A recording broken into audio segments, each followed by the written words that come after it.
and let's get into the toughest schedules in the Power Four. This one again, my list was fucking long, but I managed it down to 10. I went through it like multiple times, like Santa Claus, checking it twice. Who's yours? Who's on your list, Trev? And we'll I talk mean, some who do you have for your number one? Like the worst? I put Oklahoma again. It's not a great order, I don't think, but I looked at it and I organized it that way, and Oklahoma just looks Yeah, horrible. yeah. And I feel like So they were there last year too. they were there last year, I know I'm not crazy, but they got screwed last year. and I'm gonna say a Big Ten team. And I think that if you're a fan of Wisconsin, Yeah, this season's going to be a bit rough. I'm not going to lie. You start yeah, the season. I know this isn't going to sound like much, but you start the season with Miami of Ohio and Middle Tennessee, neither of which are actually pushovers as far as uh, uh, yeah. The Group the Five group teams. of five teams. I couldn't think of damn words. Don't Dude, mind it's all me. good. It's late. Don't mind me. But then right after those two games kind of warm up, you go Alabama, Maryland, Michigan, Iowa, Ohio State, Oregon in that order. I'm sorry, that's a stretch that I don't want to play because personally, I think that Maryland's going to be the most improved team in the Big Ten this year. That's just Yeah. my random thought. It's just I have a feeling about them. I don't, and odds are because I have a feeling about them, that means they're going to not win a game. So that's Hey, probably what's going to end up happening. But I really think Wisconsin's just going to have a rough stretch. Even if they get past, they're not getting past Alabama. Alabama's going to be very much improved this year, it's a brutal schedule. especially at the quarterback position. But I mean, even Maryland, once that, Michigan's going to be improved. Iowa should be improved. Ohio Yeah. State is going to be a powerhouse. Oregon is going to be a problem. Haven't done a lot of digging on what Washington and what they've done in this offseason just yet. Indiana, nobody knows what they're going to do. And then and Indiana, Illinois, Minnesota, not a bad way to end the season. However, the That rest of the rest of the schedules are a bit rough. and Yeah, we had Luke Fickle on our hot seat list, and I not a mean they good way. signed him to a 3-year a 3-year ADSO, basically additional contract. Yeah, Maybe the administration sees what their schedules have been and like, all right, dude, we're willing to give you a little extra time because this is bullshit. Like we're getting hosed on the scheduling makers. They need to I, start bribing somebody at the Big Ten because this is ridiculous. Like I you mean, said, that stretch. just to have that 4 game stretch of Michigan, Iowa, Ohio State, and Oregon, right, boom, back to back to back. I'm like, the, good God. at the heart of the schedule, you're just Right getting in the middle of the season, hey, just going to let you know that we're going to bend you over and you're yeah. going to take it like a, never mind.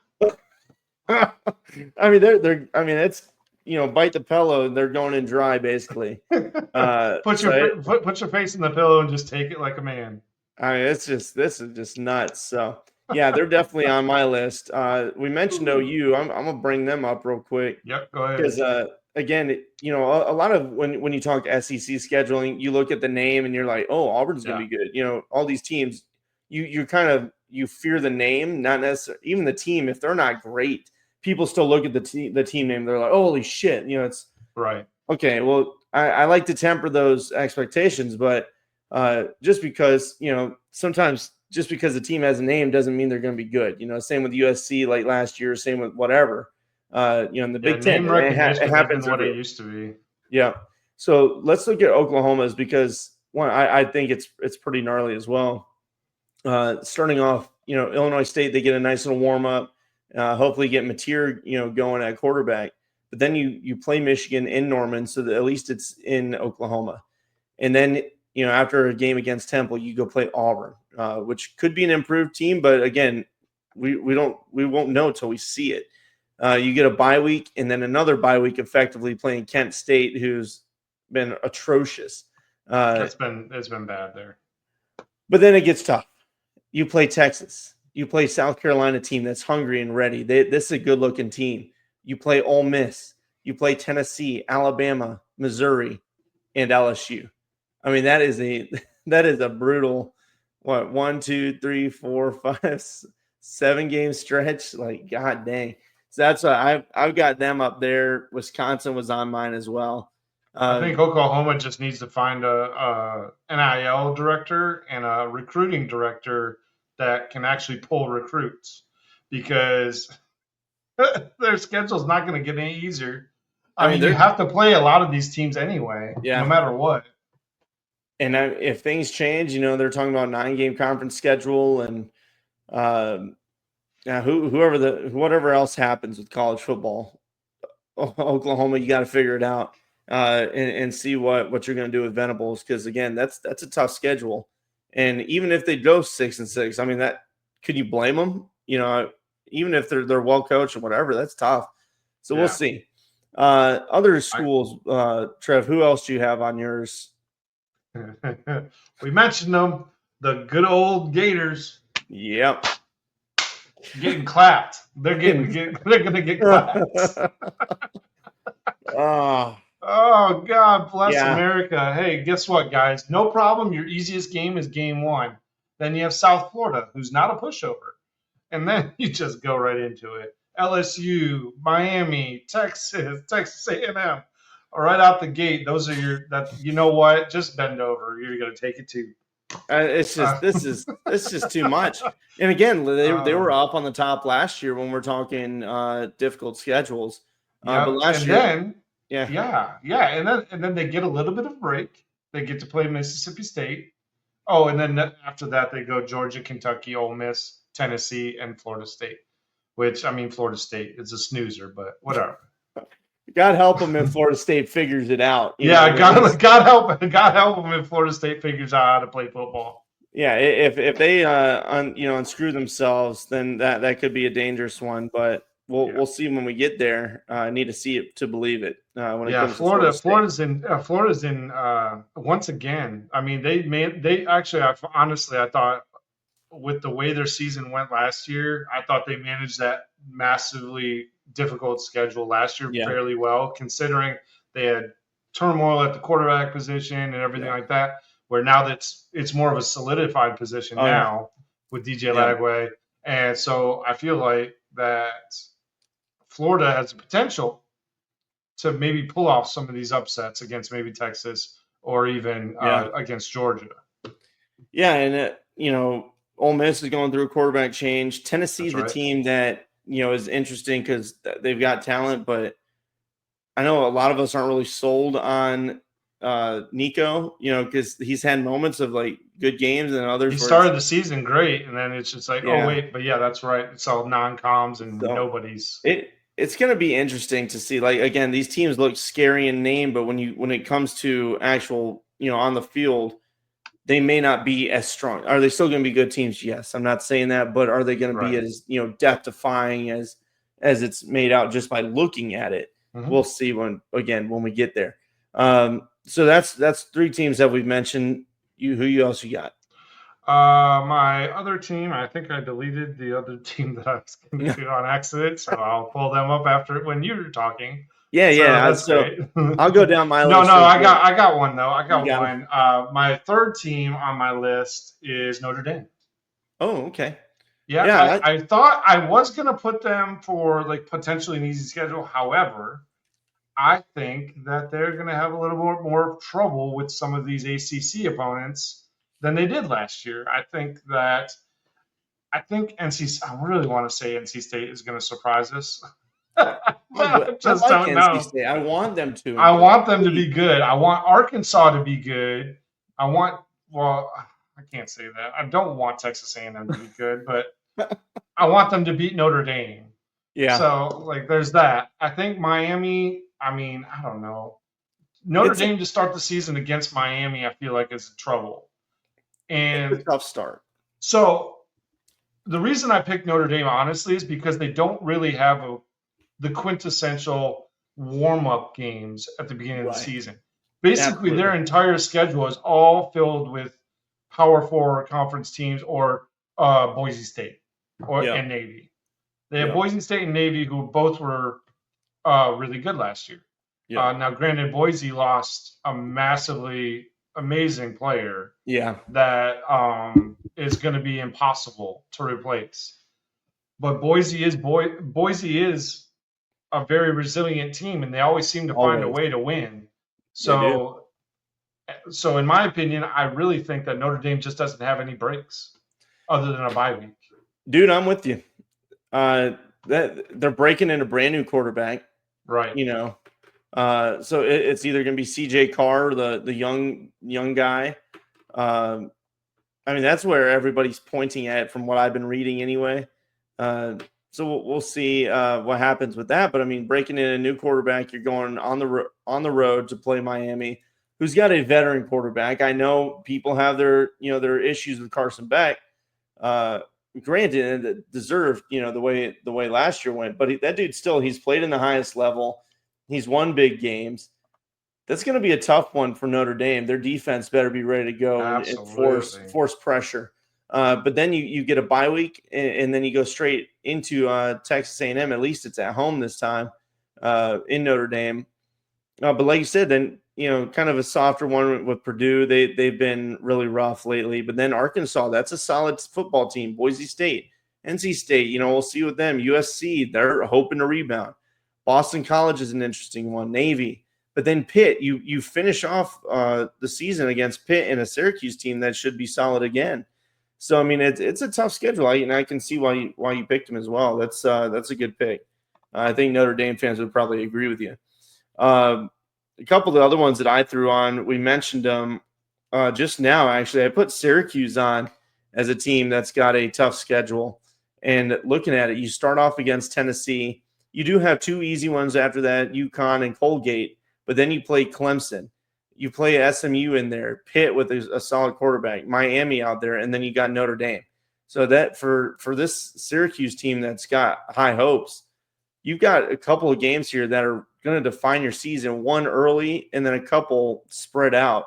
But the end, if you're trying for positioning in the ACC or trying to climb the rankings, you've got to play Notre Dame and Miami towards the end of the year. That's tough, and it might knock you down a peg. Definitely knock you down a peg. The other ones, going back to the SEC, Mississippi State. Yeah, I was just about to say Mississippi State. These poor dudes. I was just looking at their schedule. I was like, oh, they're done. They're done. Yeah, and they're done by end of September. Arizona State early. We mentioned them before. Tennessee, Texas A&M, Florida, Texas, Georgia, Ole Miss. Missouri. Missouri could be really good this year. Mizzou certainly could be. I mean, it's just another one, man. You're done for, boys. The season's over before. I'm sorry, Bulldog fans. I know that you guys. We do hope for you. We do hope. I mean, hope is a great thing. Although, I mean, hope is a good way to have your heart broken too. That's fair. Absolutely fair. We've all experienced that, haven't we? Yeah, I have a lot of hopes. I have hope I win the lottery. That hasn't happened yet. It hasn't happened yet. Oh shit! So yeah, that's another team. And again, we're gonna stay in the SEC, looking at Texas A&M. Another one, UTSA early. So that's a cool little game. There's definitely a theme coming with the SEC teams. I'm just saying. Yeah, it's just they're loaded up. Notre Dame again, Auburn, Mississippi State.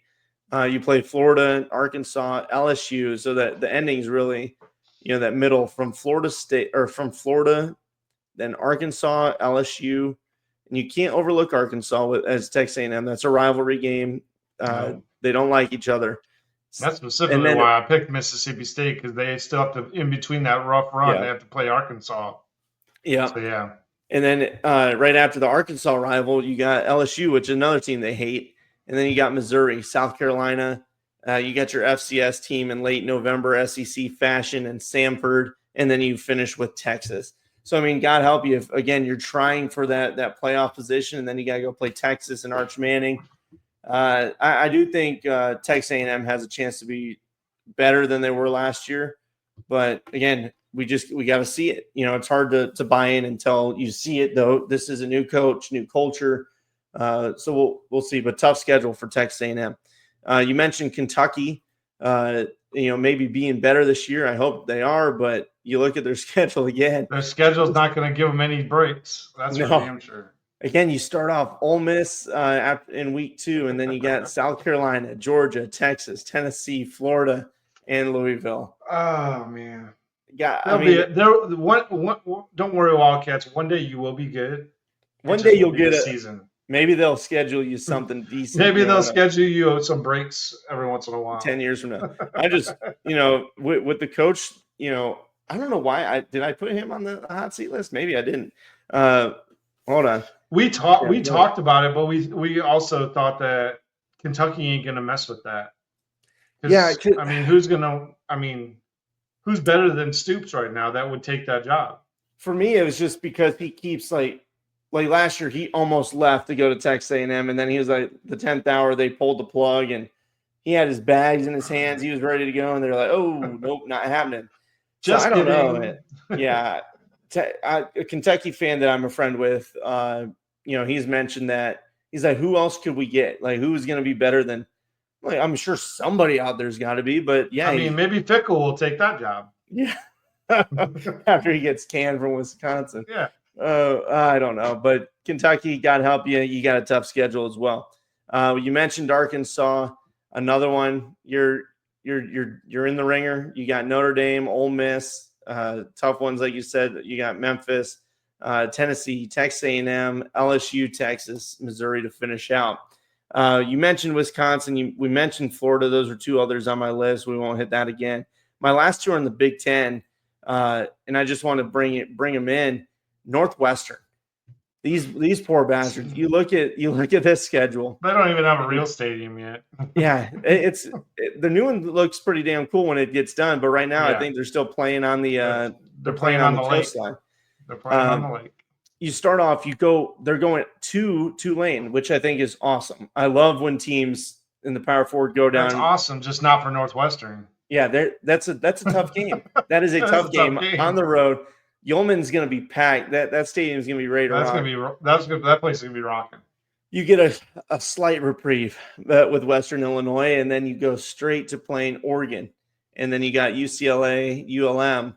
But then you go and play Penn State. You play Nebraska, which should be a better team than they were. You play at USC. You play Michigan, a Minnesota team that's hungry. And then you finish with the Illinois team that was just on the cusp of, playoff contention last year. They've got the returning quarterback. Don't sleep on this Illinois team. Yeah, depending on who you ask, they are a potentially playoff team. Absolutely. Or some people say that they have a playoff roster. They just don't have a playoff coach. Yeah. So that's why people say that. I've heard it. I haven't said it. I don't know. Other people said.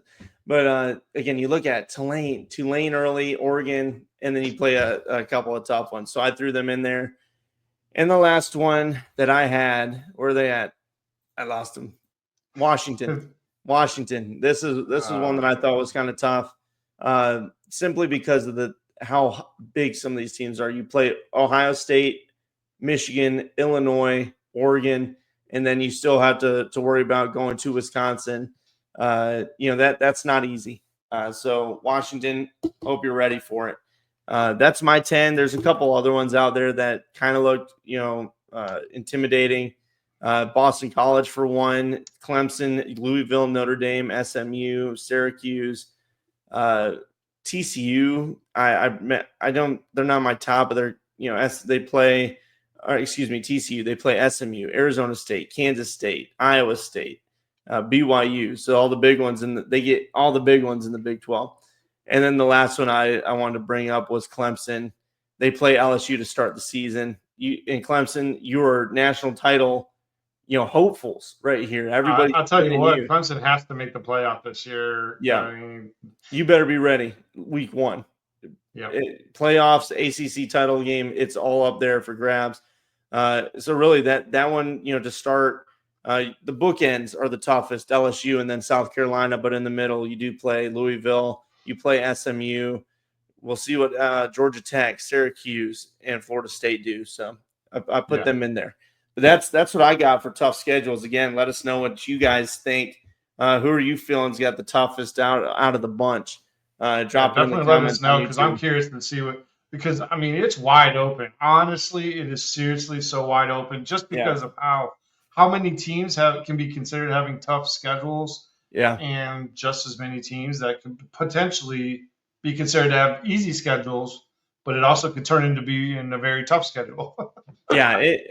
These will fluctuate. Like this is Yeah. all preseason. This is It's spring. This is spring. We're talking spring right now. yeah, So like when we dive into these teams, our opinions may change about how easy or hard their schedule really is. absolutely. So yeah, we'll see what happens once spring ball's done and we actually get into the previews. That's going to change our opinion on some of these teams a lot. But right now, just from what we're looking at, these are the teams that we see that have the easiest or have the toughest schedules for the Power Four going into 2025.